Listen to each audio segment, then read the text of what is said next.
한국교회 중고등부 예배에 오신 여러분 한 분 한 분을 축복합니다. 제가 기도함으로 예배로 나아가시겠습니다. 신실하신 하나님, 지금 저희가 주님 앞에 섰습니다. 아버지, 저희가 어느 곳에 있든지 아버지를 예배하기를 선택합니다. 주님, 아버지, 저희의 마음과 이 영을 새롭게 하셔서 주님을 더욱더 새롭게 만날 수 있게 하여 주십시오. 주님, 진리와 영으로 드리는 그런 예배 될 수 있도록 성령님 충만히 임하여 주시고, 아버지, 저희의 예배 드리는 그 목적이 아버지의 그 영광에 있음을 잊지 않을 수 있게 하여 주십시오. 하나님 아버지, 저희의 온 마음을 다하여 온 힘을 다하여 아버지께 남은 것 드리는 것이 아니라 모든 것 드리는 저희 될 수 있도록 성령님 함께하여 주십시오. 아버지, 저희의 예배를 받으사 기뻐 받아주시고, 아버지, 저희 한 사람 한 사람에게 찾아가 주셔서 더욱더 아버지를 보며 아버지 그 영광을 깨달을 수 있는 자리 가운데 있게 하여 주십시오. 이 새해에도 주님의 그 신실하심에 저희가 감사함으로 나아갈 수 있기를 원합니다. 주님은 어제나 오늘나 동일하신 살아계신 하나님이십니다. 그런 하나님을 저희가 예배하기를 원합니다. 주님, 더욱더 충만히 임하여 주시고, 주님, 저희의 눈이 하나님의 그 눈동자에 고정할 수 있도록 더욱더 함께하여 주십시오. 은혜를 부어 주십시오. 예수님의 이름으로 기도드립니다. 아멘.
갈보리 언덕 위에 세상 죄 지신 주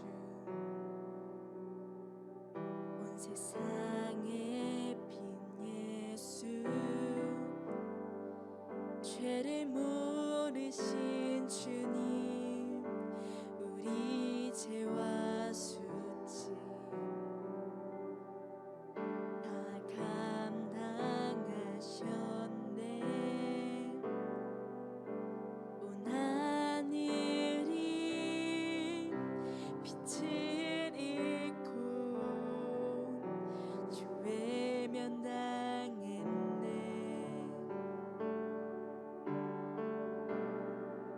다 이루시고 죽임 당하신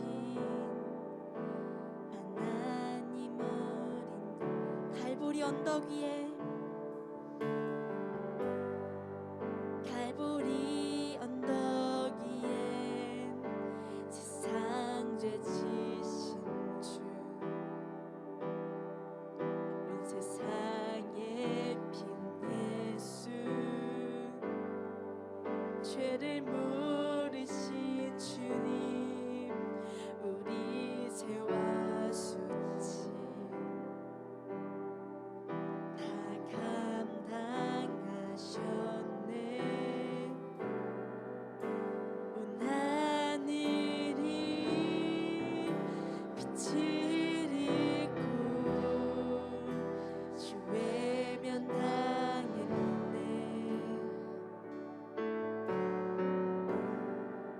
다 이루시고 죽임 당하신 하나님 어린 양 자유케 하신 십자가 그 보혈 날 구원해요. 날 위해 고통 당하신 갈보리의 주 찬양해요.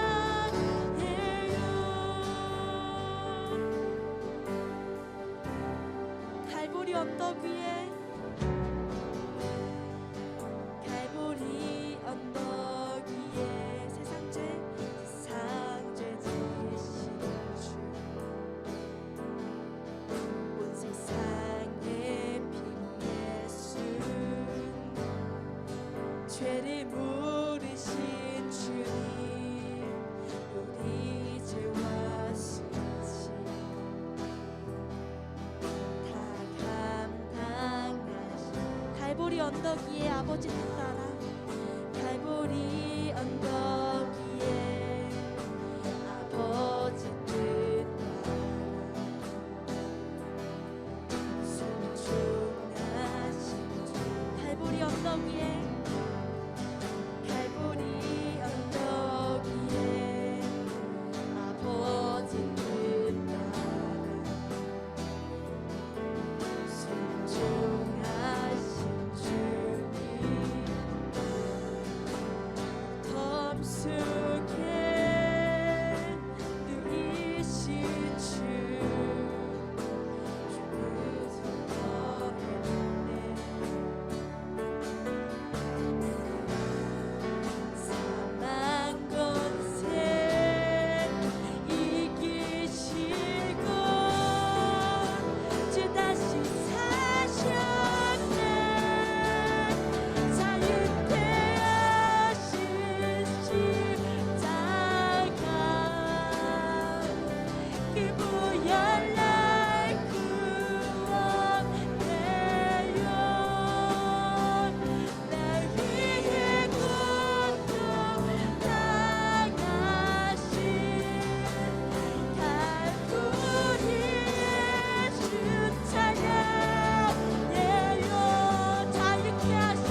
주여 열방을 주소서.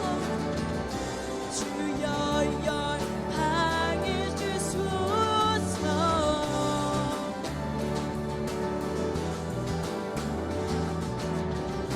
주여 열방을 주소서.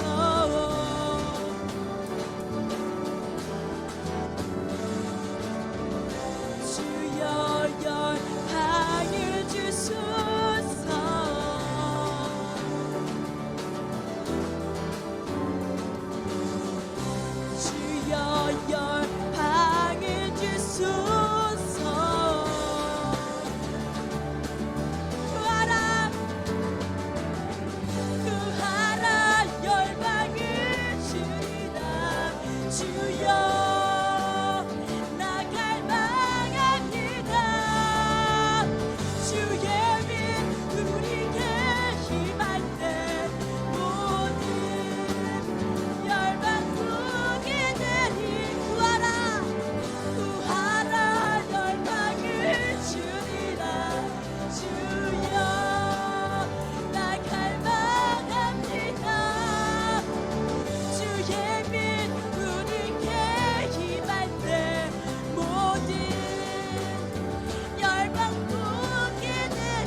우리 중고등부 예배 오신 여러분을 환영합니다. 네, 해피 뉴 이어. 네, 2021년이 새로운 해가 밝았습니다. 이제 오늘 원래 이제 예전 같으면 이제 정상적으로는 우리 저번 주에 우리 고3 언니 오빠 형들 누나들이 올라갔어야 되는데 이제 코로나 때문에 이제 좀 미뤄졌다가 지금 이제 당분간 코로나가 좀 잠잠해지지 않을 것 같아요. 그래서 일단은 아마 이번 주를 마지막으로 이제 다음 주부터는 청년부로 올라가고 또 이제 우리는 또 새로운 초등부에서 또 이제 새로운 신입생들이 올라오고 이런 시간들이 될 것 같습니다. 그래서 우리 8명의 친구들 선생님 이름을 쫙 불러줘 보자면 김지유, 김호연, 박하민, 서은찬, 이기쁨, 송세빈, 이준혁, 최시온 우리 친구들인데 사실 원래 이렇게 나와 있으면 이렇게 한번 나와서 이렇게 중고등부를 떠나는 소감이 어때요? 들어보기도 하고 이런 시간들을 가져야 되는데 우리 부득이하게 이제 온라인 예배로 이제 전환이 돼서 좀 그런 시간들을 이제 갖지 못했고 얼굴을 못 보고 조금 헤어져서 많이 아쉬운데요. 이제 비대면 예배가 풀리면 좀 인사도 하고 또 잘가 이렇게 인사도 해주고 그랬으면 좋겠어요. 그래서 우리 8 친구들 전사님이 이제 따로 연락을 해보겠지만 너무 이제 같이 이제 함께 중고등부에 있으면서 너무 좋았고요. 또 이렇게 못 보고 헤어져서 너무 아쉽고 그렇습니다. 그래서 우리 올라가는 언니 오빠들 형 누나들 위해서 우리 남은 친구들이 기도해주면 좋겠고요. 또 우리 다음 주에는 올라오는 새로운 또 학년들 따뜻하게 맞아주면 좋을 것 같습니다. 우리 설교 말씀 같이 오늘 설교 같이 볼게요. 오늘 설교 제목 하나님의 말씀 앞에 서서 여기 나오고 있네요. 하나님의 말씀 앞에 서서라는 제목입니다. 성경 말씀 먼저 찾아볼게요. 시편 1편 1절 2절 말씀 2절만 같이 볼게요. 시편 1편 1절 2절 말씀 같이 천천히 읽어보도록 하겠습니다. 여기 나오는 친구들은 여기 제 위에 아래 뜨나요? 아래 뜬대요. 자 여기를 봐주세요. 읽도록 하겠습니다. 시작. 복 있는 사람은 악인들의 꾀를 따르지 아니하며 죄인들의 길에 서지 아니하며 오만한 자들의 자리에 앉지 아니하고 오직 여호와의 율법을 즐거워하여 그의 율법을 주야로 묵상하는 자로다. 아멘. 자, 하나님은 오늘날 우리 가운데 하나님의 말씀을 주셨어요. 그래서 지금도 저와 여러분 가운데 말씀하고 계세요. 그래서 하나님의 말씀에는 능력이 있어요. 우리는 일주일에 최소한 한 번 이상 아마 여러분들은 하나님의 말씀을 접하고 있을 거예요. 이렇게 그러니까 이렇게 교회에 와가지고 이렇게 예배를 통해서 설교를 통해서 혹은 개인적으로 성경을 읽기도 하고 이러면서 근데 여러분은 하나님의 말씀을 보고 또 하나님의 말씀을 여러분들이 들을 때 그 말씀에 대해서 어떠한 마음가짐을 갖나요? 그분의 말씀이 하나님의 말씀을 여러분들이 접할 때 그 말씀이 실제로 여러분의 삶 가운데 얼마나 영향력을 발휘하고 있나요? 우리가 오늘 본문의 말씀을 통해서 하나님의 말씀 앞에 우리가 어떤 자세를 가져야 하는가, 하나님의 말씀 앞에 그분의 자녀인 우리가 가져야 할 올바른 자세에 대해서 생각해보는 시간이 되기를 원해요. 오늘 본문 시편 1편을 보면요, 여기서 시편 기자가 복 있는 사람과 악인을 대조해서 쭉 시편 1편에서 쭉 살펴보고 있어요. 그 중에서도 우리가 오늘 읽은 이 1절 2절 이것은 무엇이 복인가에 대해서 이제 말하고 있는 구절이에요. 그래서 오늘 본문 1절과 2절에는 복 있는 사람을 크게 두 가지로 분류해서 이야기해요.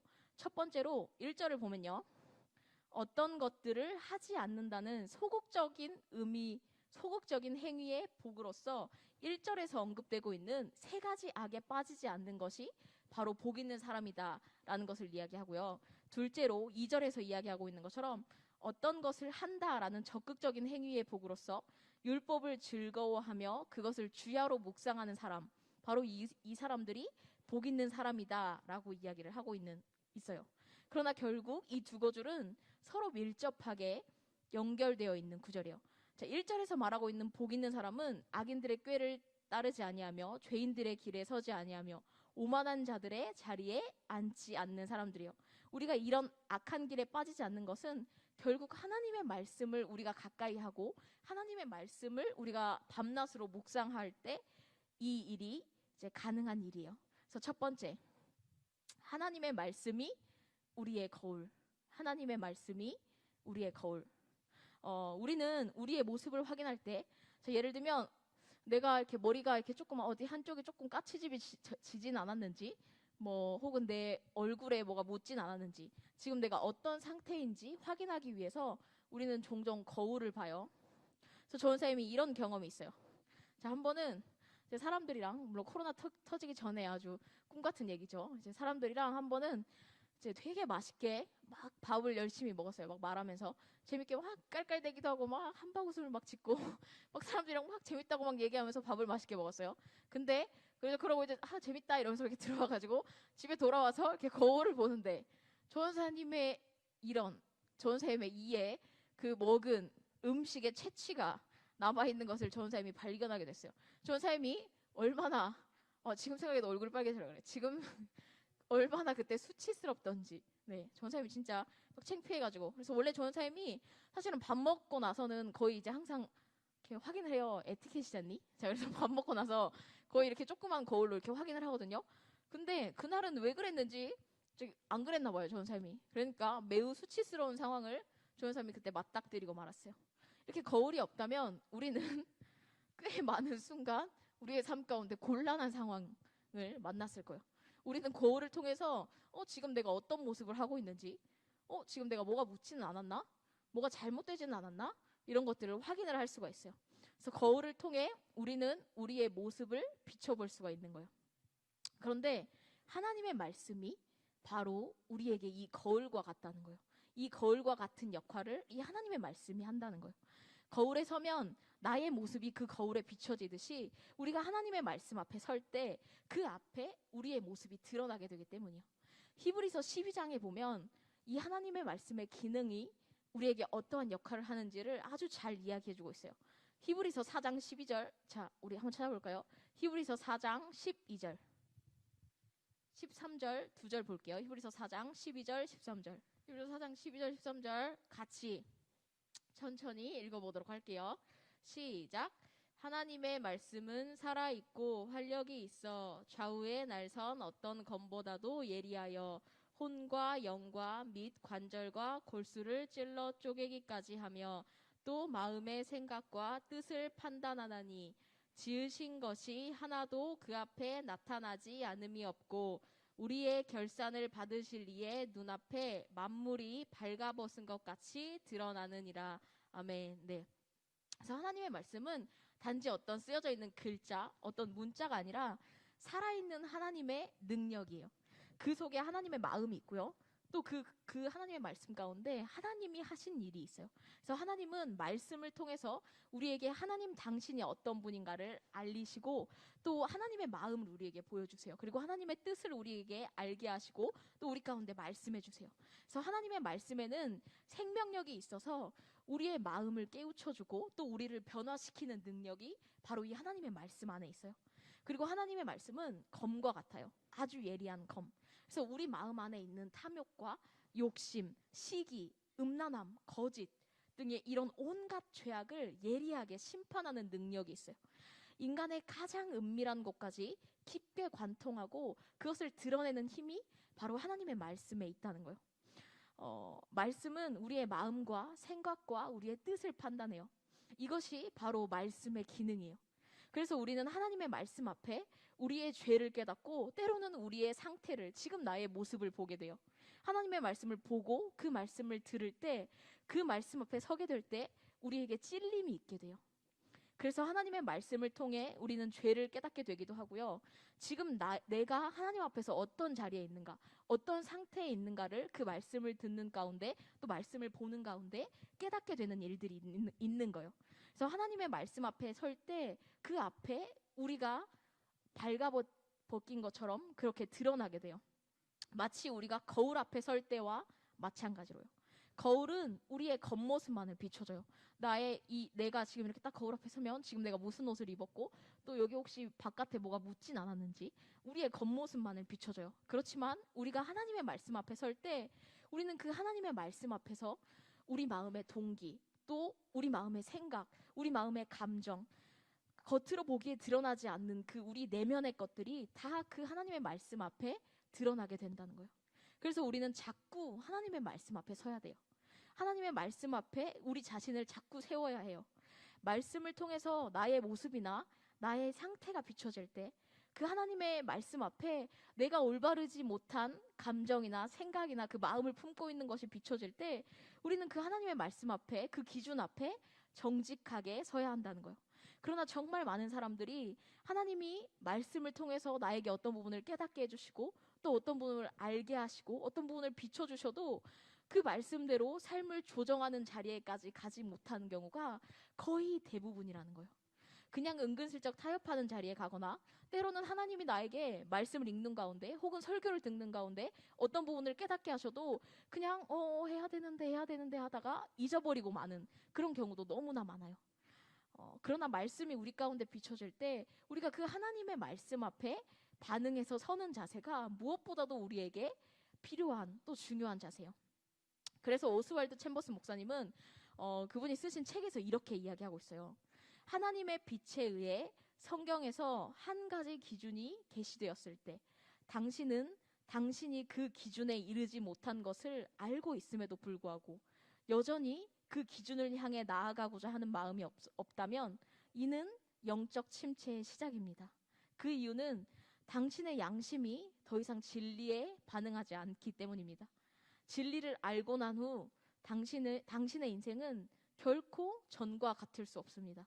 진리를 알게 되면 예수 그리스도의 참된 제자로 더욱 앞으로 나아가든지 뒤로 물러나 포기하는 자가 될 수밖에 없습니다. 라고 말하고 있어요. 성령님의 조명으로 말씀을 통해서 저와 여러분에게 어떠한 한 가지 분명한 기준이 제시되었을 때 우리가 그 자리에 있지 못한 것을 알고 있음에도 불구하고 여전히 그 자리에서 돌이키고자 하는 마음이 없다면 그 하나님께서 나에게 비춰주신 그 기준대로 내가 서려고 하는 그 자세가 우리 가운데 없다면 바로 이것이 영적 침체의 시작이라는 거예요. 거기서부터 하나님과의 관계 또 우리의 신앙이 어긋나기 시작한다는 거예요. 하나님의 말씀이 우리에게 깨달아진다. 말씀을 통해서 나의 모습이 비춰지고 지금 내가 하나님 앞에서 어떤 자리에 있는지가 보인다. 이것은 사실 굉장한 축복이에요. 성령님께서 우리에게 일하시고 계신 거예요. 그런데 그렇게 말씀이 깨달아지고 그렇게 우리 가운데 어떤 부분이 비춰질 때 우리가 그 말씀 앞에 반응하여 서지 않는다면 하나님이 나에게 깨닫게 하신 그 성령님의 조명에 우리가 반응하지 않는다면 우리의 마음은 점점 강팍해지게 돼요. 그래서 나중에는 하나님의 말씀을 들어도 또 그분의 말씀을 아무리 봐도 더 이상 아무런 일이 우리 가운데 일어나지 않게 돼요. 더 이상 그 말씀을 통해 나의 모습이 비춰지고 그 말씀을 통해서 내가 어떤 것을 깨닫게 되고 하나님을 더 깊이 알게 되고 이런 일들이 더 이상 우리 삶 가운데 일어나지 않게 된다는 거예요. 이것이 말씀을 가볍게 여긴 사람들을 향한 하나님의 징벌이에요. 이것은 정말 무서운 일이에요. 더 이상 우리 자신을 비춰볼 내가 어떤 상태인지, 내가 하나님 앞에서 지금 어떤 자리에 있는지, 지금 나의 모습을 볼 거울이 없는 것과 같은 그런 상태예요. 그래서 우리는 하나님의 말씀을 대할 때 그 말씀 앞에 항상 우리 자신을 세워야 돼요. 그 말씀이 나에게 더 깨달아지고 더 비춰지기를 사모해야 돼요. 그리고 그렇게 말씀이 깨달아질 때 우리는 그 말씀 앞에 서서 정직하게 하나님 앞에 나의 삶을 그 하나님의 기준대로 변화시켜가고 조정시켜 나가야 한다는 거예요. 그것이 바로 하나님의 말씀 앞에 우리의 삶을 정직하게 세우는 자세예요. 두 번째, 여기 나오죠. 두 번째, 클릭. 자, 수시로 하나님의 말씀을 가까이 하기. 네, 앞에서 우리가 하나님의 말씀이 거울과 같다고 했어요. 우리는 말씀을 통해서 우리 자신의 상태를 볼 수 있어요. 그래서 우리는 항상 또 자주 하나님의 말씀을 가까이 하기를 즐겨해야 해요. 자, 2절, 우리 아까 시편 1편 2절. 자, 찝어놨나요? 시편 1편 2절 다시 슉 돌아가서 네, 제가 읽을게요. 오직 여호와의 율법을 즐거워하여 그의 율법을 주야로 묵상하는도다.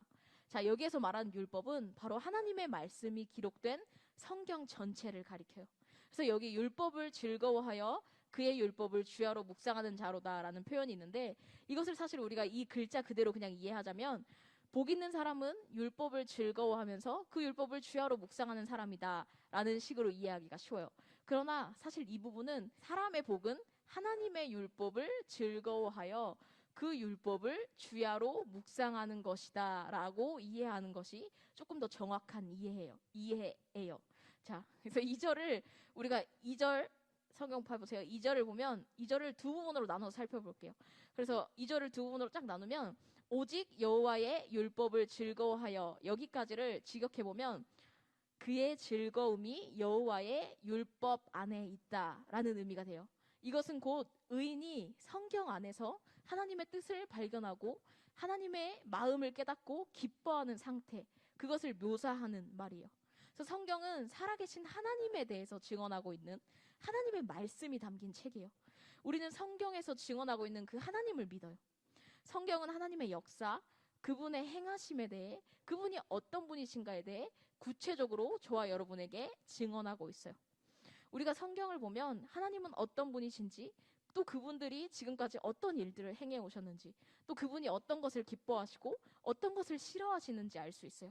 때문에 성경은 우리 그리스도인들이 이 땅에서 무엇이, 어떤 삶이, 하나님께서 어떻게 사는 삶이 하나님의 기준인가, 하나님께서 기뻐하신 삶인가를 살 수 있게, 우리가 그 삶을 살 수 있게 도와주는 나침판 같은 역할을 하는 역할을 해요. 그래서 우리는 성경을 통해서 우리의 죄를 깨닫고, 또 때로는 우리의 모습을 보고, 또 하나님의 뜻을 그 안에서 발견해 나갈 수가 있어요. 그렇게 하나님의 말씀이 깨달아질 때 우리에게는 즐거움이 있어요. 하나님은 성경을 통해서 우리에게 말씀하세요. 그래서 성경을 읽다 보면 나의 잘못된 마음, 나의 어떤 잘못된 행동이 깨달아지게 되기도 하고, 그러면 내가 성경을 읽다가 지금 나의 감정이 하나님 앞에서 올바르지 못한 부분이 있구나. 지금 내 생각이 하나님 앞에 올바르지 못한 자리에 있네. 이렇게 되면 그것을 깨닫고 하나님 앞에 회개하고 돌이키게 되는 그런 경험들을 하게 돼요. 아마 성경을 읽는 친구들은 성경을 통해서 지금 나의 모습이 비춰지고, 내가 성경을 읽는 가운데 지금 나의 상태가 비춰지는, 내가 어떤 자리에 있어야 할지가 선명히 깨달아져서 나의 삶의 방향이 조정되는 그런 경험들을 아마 했을 거예요. 이것이 바로 우리가 하나님의 말씀을 가까이 해야 되는 이유라는 거예요. 성경은 하나님의 말씀이에요. 그렇기 때문에 그 하나님의 말씀, 그것 자체가 가지고 있는 능력이 있다는 거예요. 그것 자체가 가지고 있는 생명력이 있어요. 그래서 우리의 삶에 영향력을 발휘해요. 우리가 성경을 가까이 할 때 우리는 죄를 깨닫고, 그러므로 말미암아 계속해서 끊임없이 하나님의 기준 가운데로, 그 하나님의 뜻 가운데로 계속해서 이렇게 변화되는, 조정되는 삶을 살 수 있게 돼요. 이것이 우리에게 축복이자 우리 그리스도인의 삶의 즐거움이라는 거예요. 그래서 2절 후반부에는 이렇게 이야기해요. 그의 율법을 주야로 묵상하라라고 우리에게 말해요. 여기 묵상하다라는 표현에 해당되는 히브리어 뜻은 중얼거리다, 속삭이다, 말하다, 뭐 이런 의미가 있어요. 그래서 이 표현은 우리가 하나님의 말씀을 계속해서 입속으로 중얼거리고, 그 하나님의 말씀을 계속해서 되새김질하면서 하나님의 말씀이 우리 가운데 더 깊이 깨달아질 때까지, 그 하나님께서 의도하시는 그 말씀이 우리 가운데 더욱더 깊이 비춰질 때까지 생각하고 그 말씀을 또 생각하고, 이런 모습을 이제 이야기하고 있어요. 그래서 우리는 하나님의 말씀을 이렇게 매번, 자주, 이렇게 항상 생각하며 가까이 해야 한다는 거예요. 하나님의 말씀을 가까이 하면 반드시 우리의 삶에 변화가 일어나요. 하나님의 말씀은 반드시 우리의 삶에 영향력을 미쳐요. 그래서 토마스 선교사님을 통해서 우리나라에 성경이 들어오고, 그 이후에 일어난 일들은 바로 이 하나님의 말씀이 가지고 있는 능력을 우리 가운데 아주 잘 보여주는 한 가지 예예요. 네, 전쌤이 좀 소개하려고 해요. 잘 들어보세요. 1866년 9월 4일 달빛도 없는 금은밤이었어요. 이 제너럴 셔먼호, 이건 배예요. 물이 빠져나간 강의 진흙바닥에 좌초됐어요. 배에는 조선으로 두 번째 선교 여행을 온 영국 웨일스 출신의 토마스 선교사가 있었어요. 당시 조선은 천주교인에 대한 박해를 대대적으로 시작하고 있어 매우 위험한 상황이었어요. 그 다음 날인 9월 5일 조선 광군들은 강가에 좌초된 그 제너럴 셔먼호에 불을 놓았고, 배에 타고 있던 선원들은 모두 강으로 뛰어들었어요. 토마스 선교사도 성경 한 권을 가슴에 품고 배에서 뛰어내렸어요. 땅으로 헤엄쳐 나온 선원들은 모두 관군의 창에 목숨을 잃었어요. 관군에 의해 끌려 나온 토마스 선교사는 대동강 백사장에 무릎을 꿇고 머리를 숙여 기도했어요. 그리고 그는 가슴에 품고 있던 성경을 꺼내서 자신을 죽이려고 하는 관군에게 내밀었어요. 병사는 그 성경을 받고 주춤했지만 이내 그 토마스 선교사를 살해했어요. 27살의 토마스 선교사는 그렇게 대동강 쑥섬 모래사장에서 짧은 생을 마감했어요.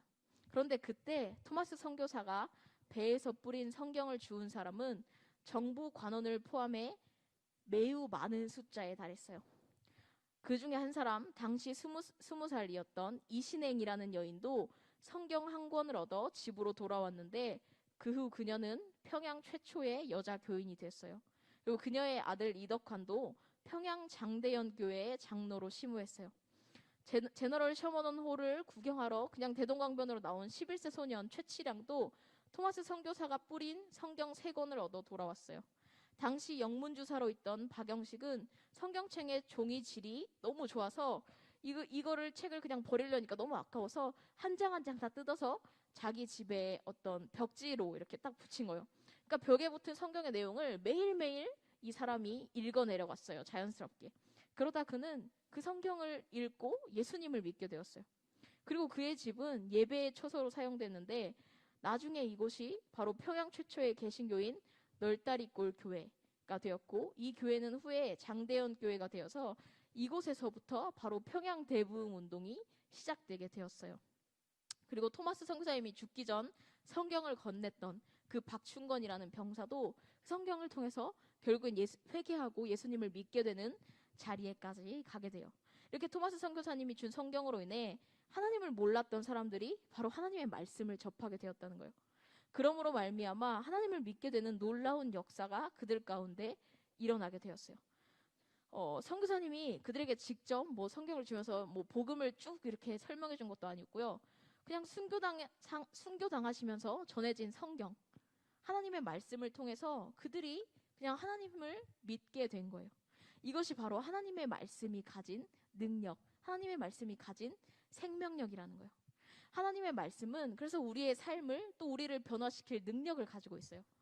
때문에 우리는 이 하나님의 말씀을 읽고 그 말씀을 들을 때 그 말씀이 나에게 더 실제적으로 깨달아지고 그 말씀 가운데 우리의 삶을 대조해서 봐야 돼요. 그 말씀 가운데 더 나의 삶이 비춰지기를 구해야 돼요. 그래서 하나님의 말씀은 우리의 모습을 보게 하는 거울과 같아요. 저와 여러분이 자꾸 또 자주 또 항상 하나님의 말씀 앞에 우리 스스로를 세울 수 있기를 원해요. 그래서 하나님의 말씀이 저와 여러분의 삶의 기준이자 나침판이 우리가 나아가야 할 방향성이 되기를 원해요. 그래서 말씀이 우리의 생명이자 또 우리의 무기예요. 우리가 하나님의 말씀을 무엇보다도 다른 무엇보다도 우리의 삶의 기준이자 우리의 삶의 바탕으로 삼아서 우리가 그 하나님의 말씀을 무엇보다도 소중히 여길 수 있기를 원해요. 네, 우리 이 시간 같이 찬양하고 또 기도하는 시간을 가지길 원해요.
하나님의 말씀이 실제적으로 나의 삶에 얼마나 영향력을 미치고 있는가, 내가 정말 하나님의 그 말씀 가운데 내가 하나님의 말씀을 듣기를 원하고 내가 그 하나님의 말씀을 더 깨달아 알기를 사모하고 내가 정말 하나님의 말씀을 나의 삶의 나침판이자 기준으로 삼아서 그렇게 살고자 하는 열망이 우리 가운데 얼마나 있는가, 우리가 이 시간 정직하게 보기를 원하고요. 그리고 내가 하나님의 말씀 앞에 분명히 올바르지 못한 어떤 부분들이 있었는데 그 부분을 그냥 대수롭지 않게 넘어버리거나 하나님의 말씀을 이렇게 소중히 여기지 않는 그 자리에 있었다면 그 부분을 하나님 앞에 이제 회개하고 이렇게 나갔으면 좋겠어요. 그래서 이 시간 우리가 하나님의 말씀 가운데, 하나님은 분명히 우리 가운데 말씀하시는데 말씀을 통해서 우리 가운데 더 말씀해달라고, 우리가 그 하나님의 말씀을 더 소중히 여기기를 원한다고 이 시간 우리가 하나님 앞에 같이 기도하기를 원해요. 네, 기도하겠습니다.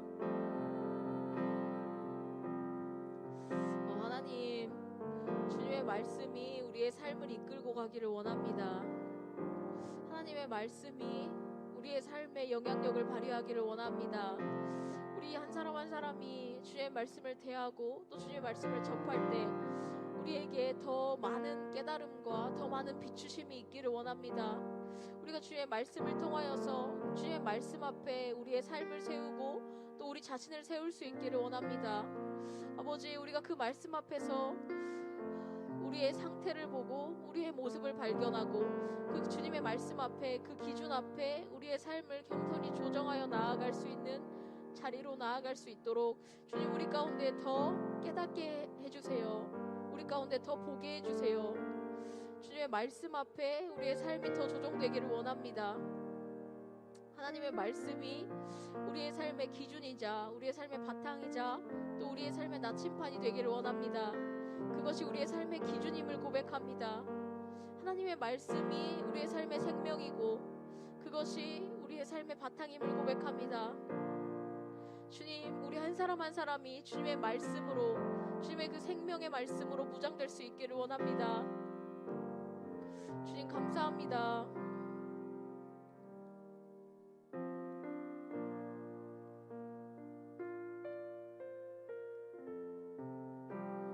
주님의 말씀이 우리의 기준임을 고백합니다. 우리가 우리 한 사람 한 사람이 주의 말씀을 더 깨달아 알기를 원합니다. 감사합니다. 예수님의 이름으로 기도합니다. 아멘.